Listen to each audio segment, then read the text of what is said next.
how does this handbook treat material that you might find in general introduction to the New Testament as well as special introduction? If you would mind maybe letting our listeners know the difference between the two, but where does this book and the material, what can people expect in the material that'll be covered?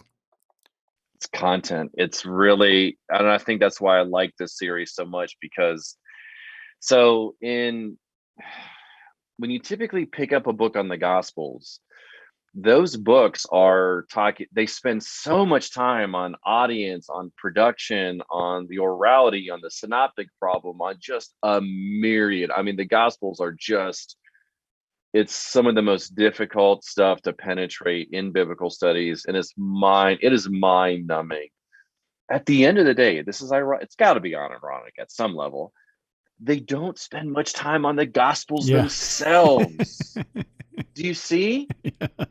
because because even when they now this is the critical step. Even when they get into the Gospels, they're asking, they like, scholars like to ask questions more about the historical Jesus and behind the Gospels, or the culture behind. I know, you need to do that, but you also, I'm just trying to read Matthew, tell me what's going on. Luke, tell me what's going on. Give me your presentation. Being a very careful reader of these documents and reading them well, giving them the benefit of the doubt, being very careful with them. That is not a common theme, Yeah. or a common move in biblical studies. They as far as much narrative criticism is going into the Gospels, and really where the state of New Testament studies, we're still into either what's behind the text, or, and this is what really irks me, is that there's a minimalistic reading the text. There's a that scholars do not want to make connections to the Old Testament or connections with other portions of the New Testament unless it's explicit.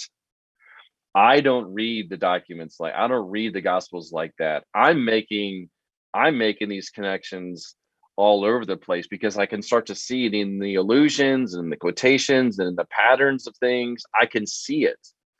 And so I don't read the Gospels um, Yeah. minimally, nor do I Minimalistically. read the Old Yeah. Testament minimally. So that's Sure. really, I mean, that would be, I think, one of the major differences between my book on the Gospels and other books of the Gospels. Most of those books are very, they don't want to make connections to the Old Testament Sure. unless they have to, if that makes sense. Yeah. I don't, that's just not how I read it.